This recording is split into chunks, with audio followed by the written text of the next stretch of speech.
오늘 주시는 하나님 말씀은 레위기 10장 1절에서 11절까지 이미성 권사님께서 나오셔서 봉독해 주시겠습니다. 아론의 아들 나답과 아비후가 각기 향로를 가져다가 여호와께서 명령하시지 아니하신 다른 불을 담아 여호와 앞에 분향하였더니 불이 여호와 앞에서 나와 그들을 삼키매 그들이 여호와 앞에서 죽은지라. 모세가 아론에게 이르되 이는 여호와의 말씀이라. 이르시기를 나는 나를 가까이 하는 자 중에서 내 거룩함을 나타내겠고 온 백성 앞에서 내 영광을 나타내리라 하셨느니라. 아론이 잠잠하니 모세가 아론의 삼촌 우시엘의 아들 미사엘과 엘사반을 불러 그들에게 이르되 나와 너희 형제들을 성소 앞에서 진영 밖으로 메고 나가라 하매 그들이 나와 모세가 말한 대로 그들을 옷 입은 채 진영 밖으로 메어내니 모세가 아론과 그의 아들 엘르아살과 이다말에게 이르되 너희는 머리를 풀거나 옷을 찢지 말라. 그리하여 너희가 죽음을 면하고 여호와의 진노가 온 회중에게 미침을 면하게 하라. 오직 너희 형제 이스라엘 온 족속은 여호와께서 치신 불로 말미암아 슬퍼할 것이니라. 여호와의 관유가 너희에게 있은즉 너희는 회막문에 나가지 말라. 그리하면 죽음을 면하리라. 그들이 모세의 말대로 하니라. 여호와께서 아론에게 말씀하여 이르시되 너와 내 자손들이 회막에 들어갈 때에는 포도주나 독주를 마시지 말라. 그리하여 너희 죽음을 면하라. 이는 너희 대대로 지킬 영영한 규례라. 그리하여야 너희가 거룩하고 속된 것을 분별하며 부정하고 정한 것을 분별하고 또 나 여호와가 모세를 통하여 모든 규례를 이스라엘 자손에게 가르치리라. 아멘. 지난 주간에는 연휴가 있어서 아마 많은 분들이 출타하시기도 하셨고 또 생명은 힘이 필요한 것이다. 또 재충전의 필요함을 실감하는 그러한 시간이 아니었을까 생각됩니다. 여러분, 창조주와 피조물을 가장 잘 구분짓는 그 관계를 잘 설명하는 것이 무엇일까요? 그것은 창조주는 예배를 받으시는 분이요, 피조물은 그 창조주에게 예배를 드리는 자다. 이렇게 설명하면 아마 대칭되는 관계로 그 차이를 분명하게 알 수 있을 것 같습니다. 독일의 신학자 칼바르트는 예배를 가장 중요하고 가장 긴급하며 가장 영광스러운 것이다 라고 정의했습니다. 잘 살펴보면 예배는 다른 어떤 것보다 가장 중요합니다. 또 예배는 다른 어떤 것보다 긴급합니다. 또 예배는 가장 영광스러운 것입니다. 따라서 성도의 삶의 중심은 예배이어야 합니다. 예배가 밥 먹여주느냐고 묻는다면 밥만 먹여줄 뿐만 아니라 영혼을 숨쉬게 하고 정신의 건강도 지켜준다고 저는 답하겠습니다. 예배로 하나님께 영광을 돌리고 예배를 통해서 영과 육이 새롭게 은혜를 받고 또 새 힘을 얻기 때문입니다. 그러므로 예배는 하나님의 백성들에게 이 세상 그 어떤 일보다도 가장 중요한 일이요, 삶의 근본으로서 예배의 성공은 곧 신앙생활의 성공이며 예배가 성공하면 그의 삶은 성공한 것이 틀림이 없습니다. 그러므로 예배가 살아야 내가 살 수 있고 예배가 살아야 우리의 가정이 살 수 있으며 예배가 살아야 이 교회가 살아날 수 있는 것입니다. 예배가 이렇게 중요한 것이기 때문에 우리의 소원은 우리가 드리는 예배가 하나님께서 참으로 기뻐하시는 예배가 되기를 원하며 또한 그 예배가 우리에게도 감격적이고 은혜가 넘치는 예배가 되기를 소원합니다. 이러한 예배를 드리기 위해서 지금 우리가 드리는 예배가 과연 하나님께서 진정 기뻐하시는 바른 예배인지를 늘 점검해 보아야 합니다.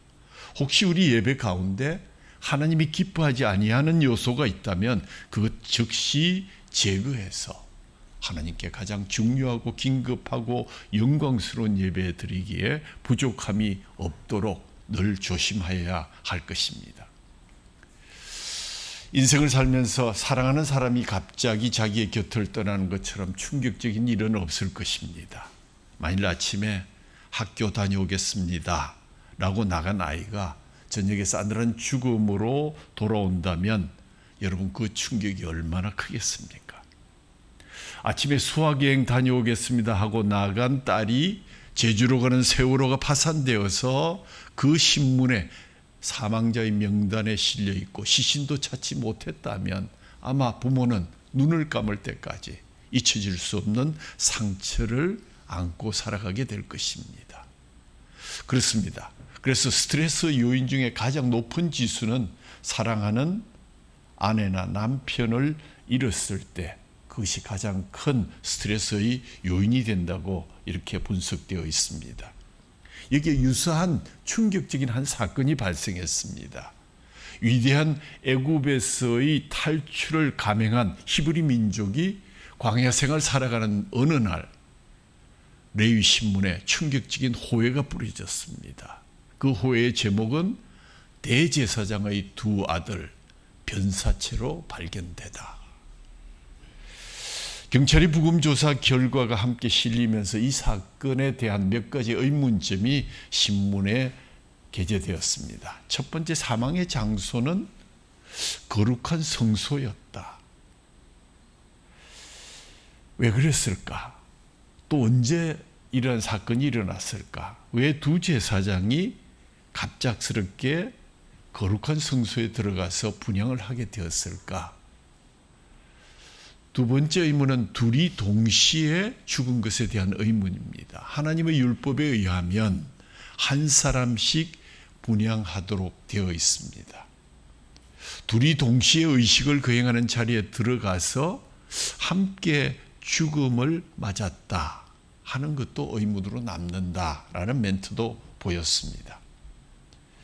그 다음 세 번째, 불에 타 죽었다라고 하는데 율법을 누구보다도 더 잘 아는 두 제사장이 하나님이 지정해 주신 불이 아닌 다른 불을 사용해서 제사를 드릴 경우 어떤 벌이 내려질는지를 잘 아는 제사장들이 왜 그 길을 택했을까? 또 그리고 자세히 읽어보면 불에 타 죽었음에도 불구하고 시신은 불에 탔지만 그들의 옷은 타지 않은 것으로 보아서 이들을 태운 불은 반드시 하나님의 진노의 표현이라고 해석해야 된다는 논설도 눈에 띄입니다. 그리고 방금 들은 속보에 의하면 이 시신을 감정한 결과 시신에서 아주 높은 알코올 농도를 추출하게 되었다 해서 독주에 취한 상태가 아니었을까 하는 의문도 신문 모서리에 나타났습니다. 그런데 이상하게도 성경일보, 아주 보수적인 성경일보는 이 사건을 너무 간단하게 기사로 썼습니다. 민수기 26장 61절을 보면 뭐라고 썼는가 하면 나답과 아비후는 다른 불을 여호와 앞에 들이다가 죽었더라. 끝. 한 줄로 표현했습니다. 나답과 아비후는 다른 불을 여호와 앞에 들였다가 죽었더라. 모세와 함께 출애굽의 역사를 이끌었던 아론은 초대 대제사장으로 명예로운 하나님의 직임을 맡았고 오늘 우리가 읽은 성경대로 큰아들과 둘째 아들이 동시에 불에 타 죽는 끔찍한 사건을 맡게 되었습니다. 그것도 거룩한 성소에서, 그것도 제사를 드리다가 둘이 동시에 죽었다는 것입니다. 왜 그랬을까요?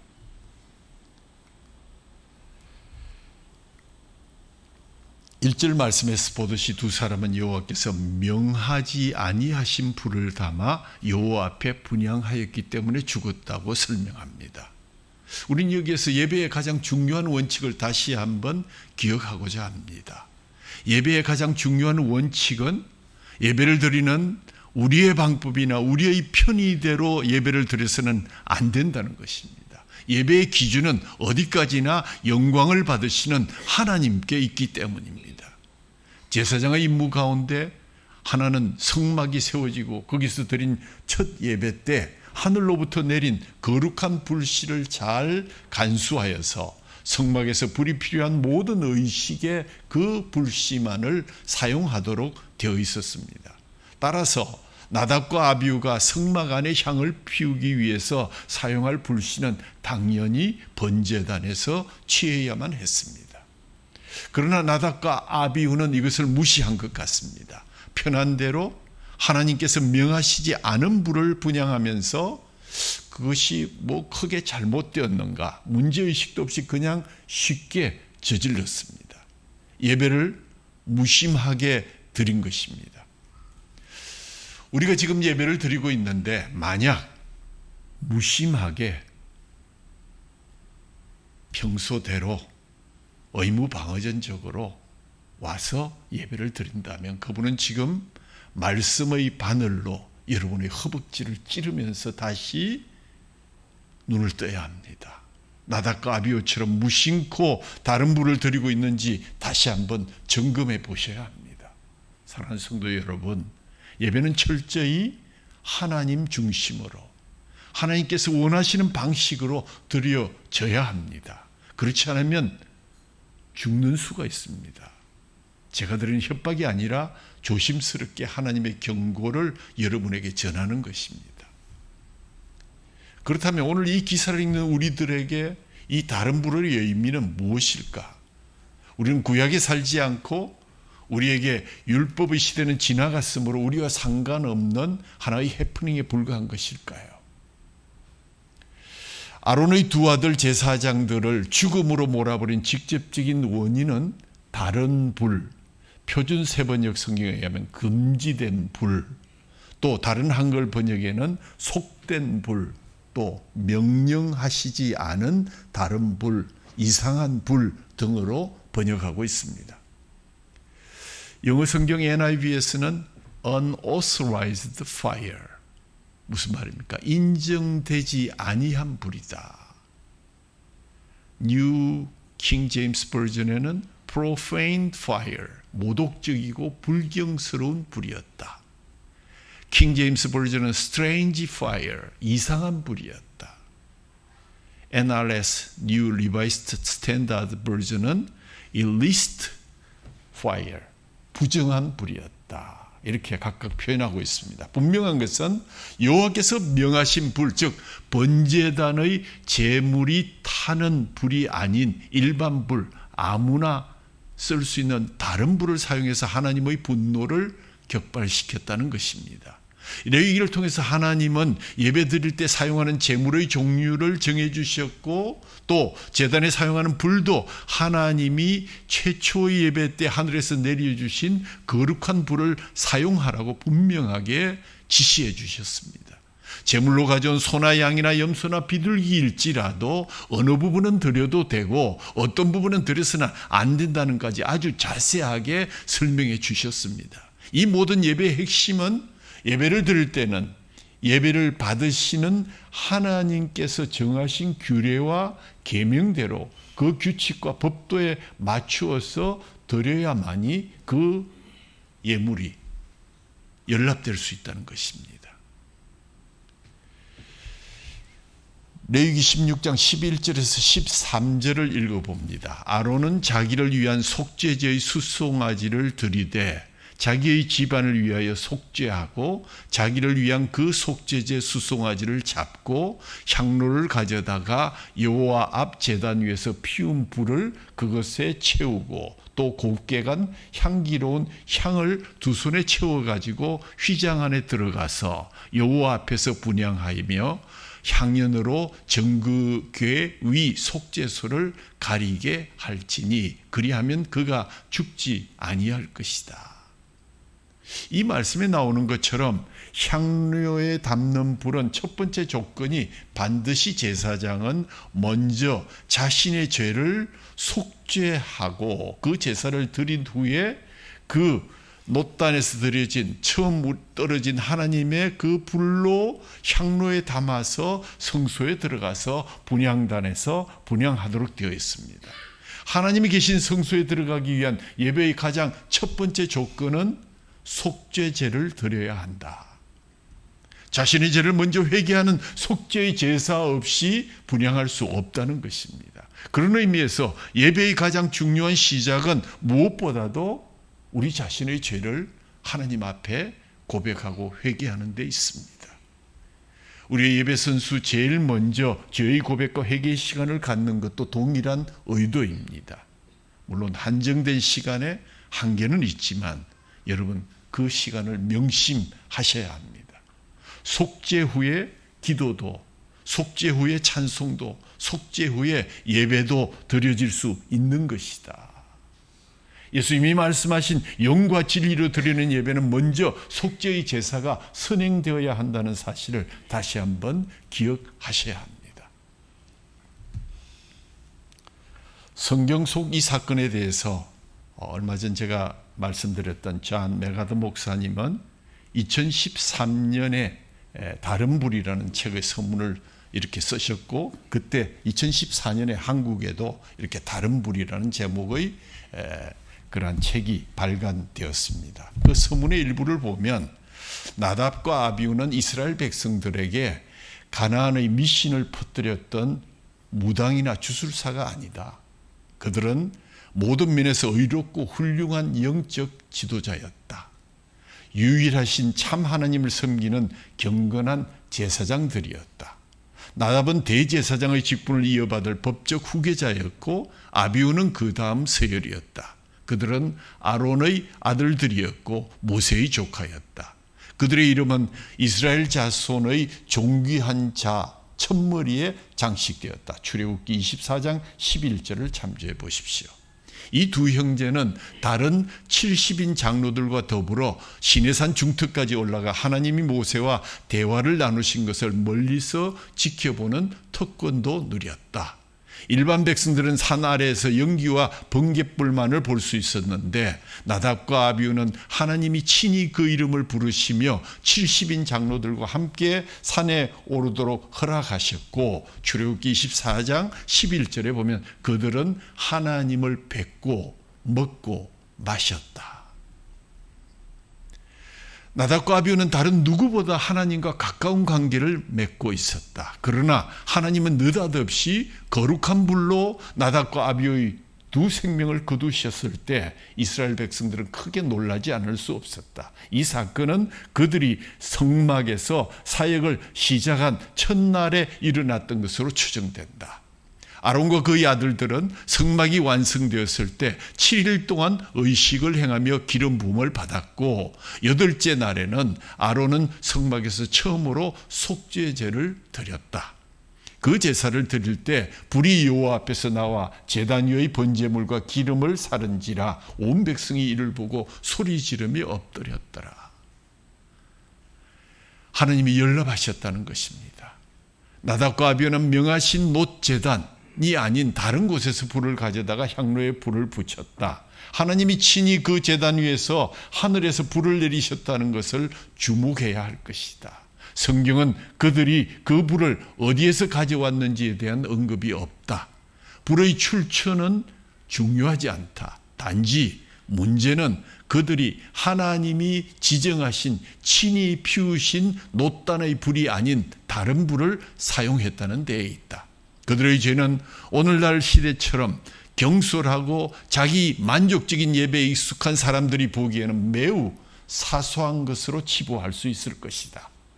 그들은 술을 너무 많이 마신 탓에 판단이 흐려졌을 수도 있다. 성경은 그들이 다른 불을 드렸다고 말씀한다. 그들의 죄는 하나님을 마땅히 공경하지 않고 경솔하고 부적절하고 자의적인 태도로 그분 앞에 나아갔다는 데 있다. 하나님의 반응은 매우 신속하고 철저했다. 계속해서 목사님이 이렇게 말합니다. 이 사건은 오늘날의 교회들을 향해서 큰 경종을 울리는 사건이다. 하나님을 욕되게 하고 그분을 능멸하며 그분이 원하시지 않은 방법으로 그분 앞에 나가는 것은 중대한 죄악이 되는 것이다. 하나님을 예배하는 사람은 마땅히 그분을 거룩히 여기며 그분의 명령에 따라 예배해야 된다. 그러면서 신약시대에 이 다른 불의 의미를 성령의 사역과 연관 짓고 있다. 성삼위 하나님 가운데 영광스러운 삼위에 해당하시는 성령께서는 성부나 성자와 동등한 하나님이시다. 성령을 욕되게 하는 것은 곧 하나님을 욕되게 하는 것이다. 성령의 이름을 남용하는 것은 하나님의 이름을 망령되이 일컫는 것이고, 그분이 자의적이고 변덕스럽고 비성경적인 예배도 용인하신다는 주장은 하나님을 모욕하는 행위다. 성령을 구경거리로 만드는 행위는 하나님이 가정히 여기시는 방법으로 예배하는, 다른 불로 예배하는 것보다 더한 것이다.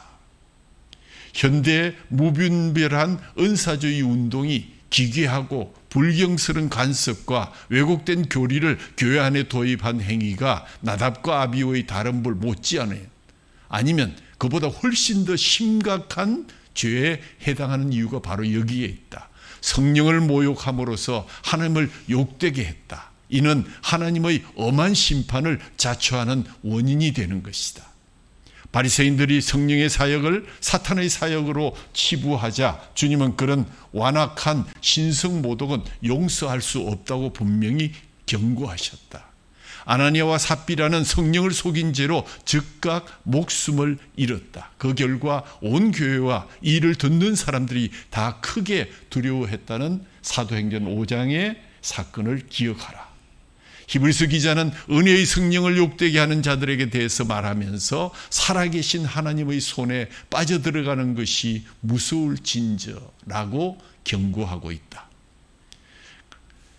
현대 목회자들이 세속주의에 빠져서 성령을 전적으로 무시하고 스스로의 명석함으로 교회를 성장시키려고 하며 성령의 거룩하게 하시는 사역과 개인적인 성화 대신에 대중의 인기에 영합하려 한다고 지적한 뒤에 현대의 오순절 운동과 무질서한 은사주의는 그 정반대되는 극단에 치우쳐서 성령의 나타나심에 불건전하게 집착하는 성향을 부추기고 현상과 감정과 새로운 물결, 감각 등을 끊임없이 강조하여서 그리스도와 그분의 속죄 사역과 복음의 역사적 사실에 관해서 거의 언급하지 않는다라고 지적하면서 양극단의 이 성령관에 대한 다른 불을 경계해야 된다고 말씀하십니다.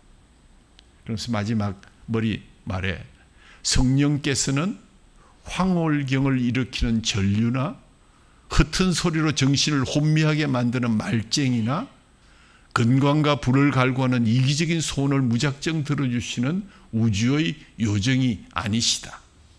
참되신 하나님의 영께서는 자기 백성을 아무런 의미 없이 개처럼 짖게 하거나 하이에나처럼 웃게 하지도 않으신다고 날카롭게 지적했습니다. 여러분 시간 나시면 한번 이 책을 읽어보시기를 권면합니다. 구약시대 하나님은 하나님께서 임재하고 계신 성소에 들어올 때 반드시 제사장은 한 명씩 들어오도록 규정하셨습니다. 그러나 나답과 아비후는 어찌된 일인지 두 명이 동시에 하나님이 계신 거룩한 성소에 그것도 다른 불을 가지고 용감하게 들어갔습니다. 여러분 앞과 뒤에 또 주위에 앉아서 우리가 함께 지금 예배를 드리고 있습니다. 그러나 우리는 동시에 하나님을 만나는 것이 아니라 우리는 한 사람 한 사람 개인이 각자의 주님을 만나야 합니다. 한 사람 한 사람 각자가 예수 그리스도를 자기의 주인으로 영접하는 예배가 진정한 예배입니다. 많은 사람들에 섞여서 예배 보고 왔다 해서 그것이 진정한 예배가 될 수는 없는 것입니다. 예수님께서 기도에 관한 교훈을 주실 때 맨 먼저 주신 교훈 기억나십니까? 너는 기도할 때에 내 골방에 들어가 문을 닫고 은밀한 중에 계신 내 아버지께 기도하라. 은밀한 중에 보시는 내 아버지께서 갚으시리라. 아니 우리가 여러 명이 기도할 때가 많은데 왜 반드시 골방에 들어가서 엄밀한 주님께 아뢰라고 하셨을까요? 우리가 여러 모여서 통성으로 뜨겁게 기도할지라도 우리 개인은 각자의 영적 골방에서 주님을 1대1로 만나 마음을 쏟아놓고 주님 주시는 응답을 받아야 하는 것입니다. 기도는 공동의 무드나 그 현상에 묻혀서 자기의 어떤 한풀이를 하는 행위가 아닙니다. 하나님의 개별적인 응답에는 귀를 기울이지 않고 맺힌 것을 풀어서 시원하다라고 생각하는 잘못된 기도의 사람들이 계십니다. 그러므로 이분들은 하나님의 응답을 기다릴 필요가 없습니다. 오늘 시원했다. 그것으로 끝이다. 예수님의 이름으로 기도했습니다. 끝. 여러분 곰곰이 한번 생각해 보십시오. 얼마나 오만한 기도이며 자기 기분풀이의 일방적인 기도입니까? 누구를 위한 기도입니까? 하나님을 위한, 주님을 위한 기도입니까? 언어의 문제를 꼬집는 것이 아니라 늘 기도는 현재 진행형으로 맞춰야 합니다. 내가 하나님 기도합니다. 그리고 다음은 하나님께서 응답해 주실 차례입니다. 제가 계속해서 그 응답을 듣겠습니다. 그래서 늘 예수님의 이름으로 기도합니다라는 현재 진행형의 기도를 드리라고 몇 번 가르쳐도 아직도 습관적으로 기도했습니다라고 하는 분들이 계셔서 좀 안타깝습니다. 그들의 심정은 그렇지 않으리라고 생각됩니다.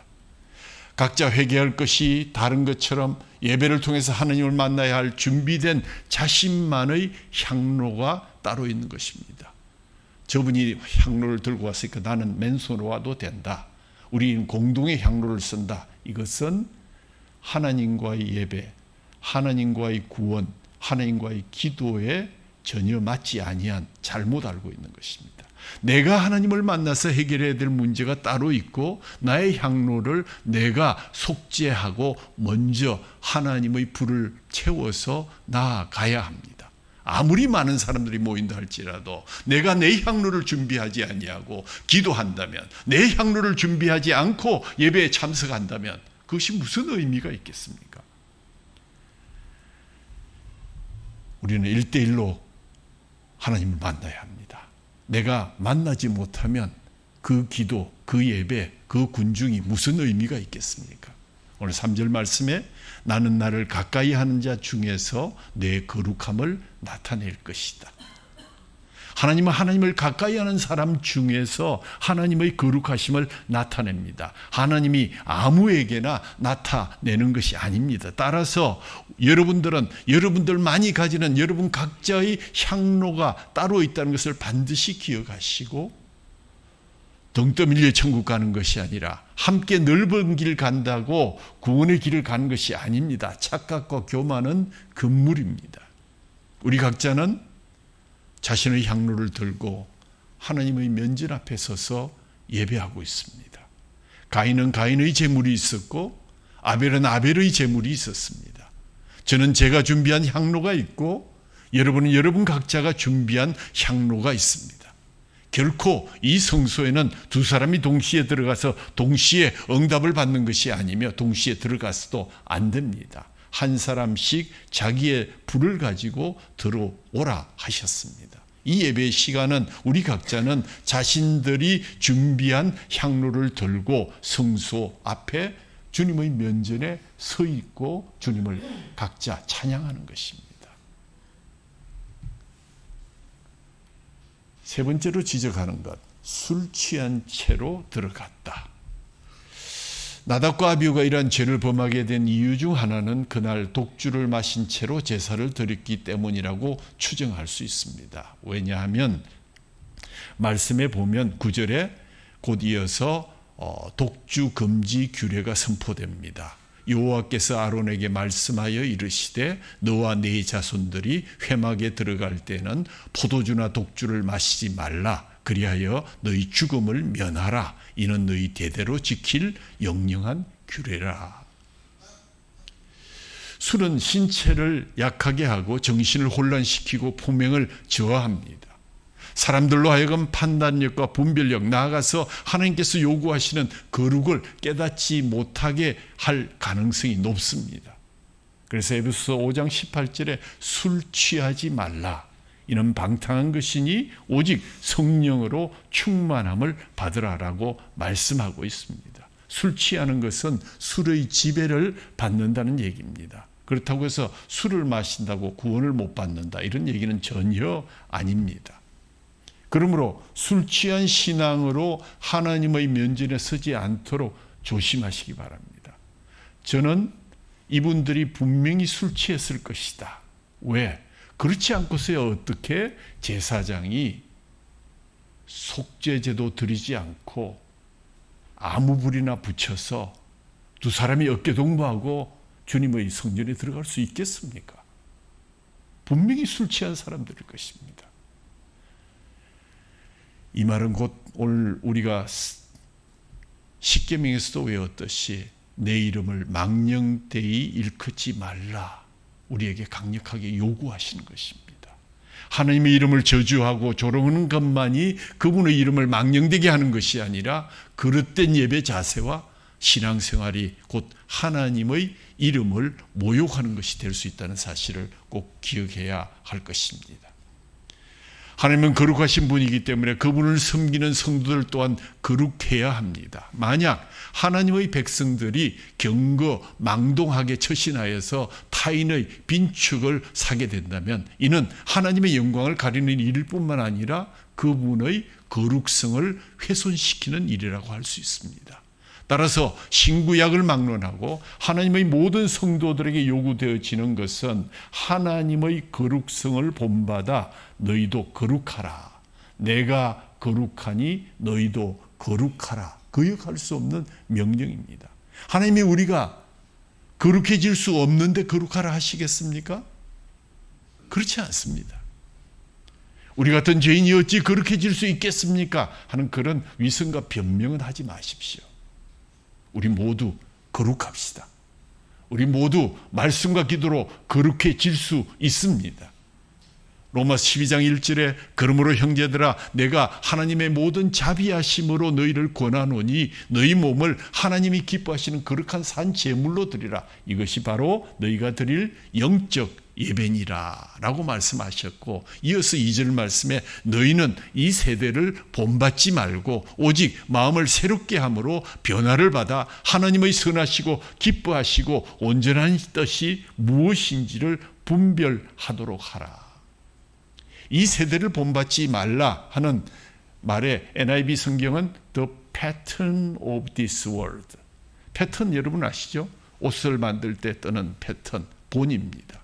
어떤 형식이나 틀, 본 같은 세상의 방식 따르지 말고 이제는 여러분을 죽음에서 살리신 예수 그리스도의 은혜를 생각하고 십자가에 속량받았으니 믿음의 사람들에게는 믿음의 패턴으로 살아가야 마땅하다는 것입니다.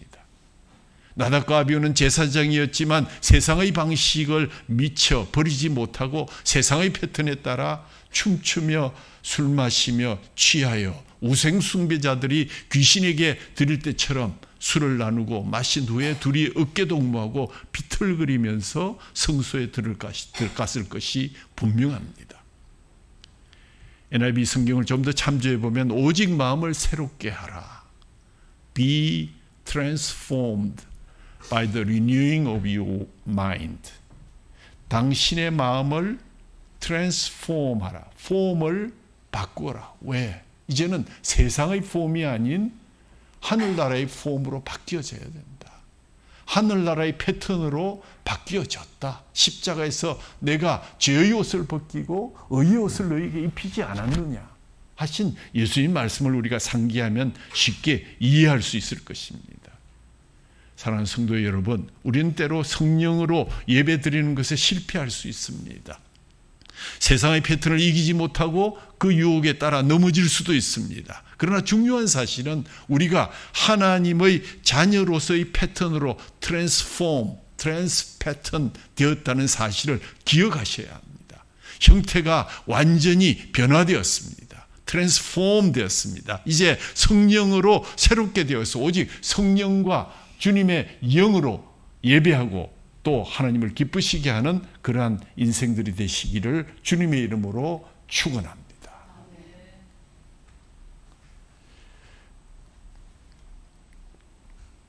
오늘 이 말씀을 읽으면서 우리가 한 가지 얻게 되는 교훈이 하나 있습니다. 그것은 좋은 목적을 성취함에 있어서도 그 과정도 하나님께서 원하시는 그러한 바른 과정, 거룩한 과정을 거쳐야 한다. 좋은 일을 하려고 했습니다. 라고 얘기한다고 해서 우리의 과정이 용납되는 것이 아니라는 것입니다. 나답과 아비후가 하나님을 일부러 모독하기 위해서 사악한 마음을 품고 다른 불의를 드리는 죄를 지은 것은 아닐 것입니다. 그래도 성소에 들어가서 분향하러 들어갔는데 왜 죽이십니까? 라고 얘기할지라도, 불이라는 결과가 동일하게 나타났다 할지라도 하나님의 말씀에서 벗어나서 거룩하지 못한 과정을, 방법을 택하게 되면 하나님의 분노를 피할 길이 없는 것이다. 나답과 아비후는 출애굽 시기에 불행했던 사건의 주인공들이 아닙니다. 이 두 사람의 불행은 오늘날에도 불신과 부정직으로 다른 불, 다른 영으로 신앙의 길을 걸으려고 하는 많은 사람들의 모습을 비춰주는 거울이어야 합니다. 왜 예수님께서 다른 죄인들은 다 용서하시면서도 종교적인 거룩함을 전면에 내세우는 신앙생활을 했던 바리새인들과는 철저하게 대척점에 서서 싸웠는지 여러분 이 말씀을 보시면 알 수가 있습니다. 다른 데는 다 용서할 수 있지만 성령을 거스르는 죄는 용서할 수 없다는 것입니다. 성령을 거스르는 죄, 이것이 바로 다른 불의 죄라고 할 수 있습니다. 오늘 메시지를 정리합니다. 사랑하는 성도 여러분, 우리는 하나님 앞에서 바른 불을 드려야 합니다. Unauthorized fire, 인정되지 아니한, 주님이 인정하지 아니하는 그러한 불이 아니라 authorized fire, 하나님께서 허가하신 바른 불을 들여서 하나님께 영광 돌리고 하나님이 기뻐하시는 예배를 드리시기를 바랍니다. 하나님을 감동시키기 전에 먼저 우리가 스스로 감동해야 할 것입니다. 내가 나에게도 감동받지 못하는데 어떻게 하나님을 감동시킬 수 있겠습니까? 나 자신을 대견하게 칭찬해 줄 수 있는 신앙의 레디컬한 결단, 무엇보다 먼저 내려서 남아있는 우리의 생애 동안에 드리는 예배가 온전히 바른 불로 하나님을 기쁘시게 해서 우리의 삶이 예배가 되는 그런 놀라운 은혜를 누리시기를 바랍니다. 하나님의 법대로 하십시다. 거룩한 삶으로 나아가십시다. 술 취하지 맙시다. 방탕하지 맙시다. 사도 바울은 오늘 우리에게 이 사건을 갈라디아서를 통해서 이렇게 권면하고 있습니다. 다른 복음은 없나니 다만 어떤 사람들이 너희를 교란하여 그리스도의 복음을 변하게 하려 함이라. 그러나 우리나 혹은 하늘로부터 온 천사라도 우리가 너희에게 전한 복음 외에 다른 복음을 전하면 저주를 받을지어다. 우리가 전에 말하였거니와 내가 지금 다시 말하노니 만일 누구든지 너희가 받은 것 외에 다른 복음을 전하면 저주를 받을 것이다.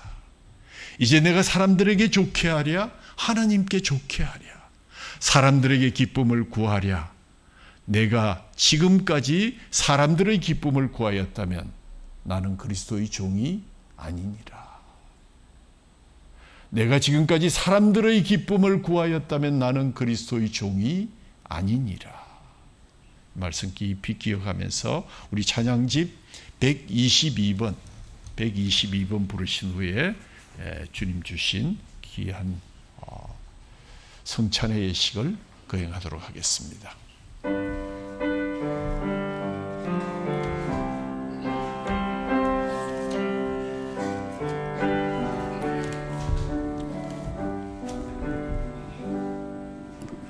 죄악에 썩은 내 육신을 주님이 쓰시려 했네. 죽음의 덫에 걸려있는 몸 주님이 쓰시려 했네. 속죄하는 손 아픔 치유하시고 속죄하는 말 치유하셨네. 새 생명 얻은 이 몸 다 바쳐 주님께 영광 돌리리. 먹물로 칠한 내 육신을 주님이 희게 하셨네. 십자가 보혈 증거하라고 주님이 살리셨네. 기도할 때에 음성 주시고 찬송할 때에 기쁨 주시네. 내 작은 입이 내 작은 몸이 주님의 붙들린 자라. 평생 갚아도 빚진 자 되어 주님의 빚진 자 되어 주님 가신 길 택하였건만 눈물만 솟구치네. 생명 주시니 주님이시라. 능력 주시니 주님이시라. 말씀 전하여 복음 전하여 주님의 빚을 갚으리.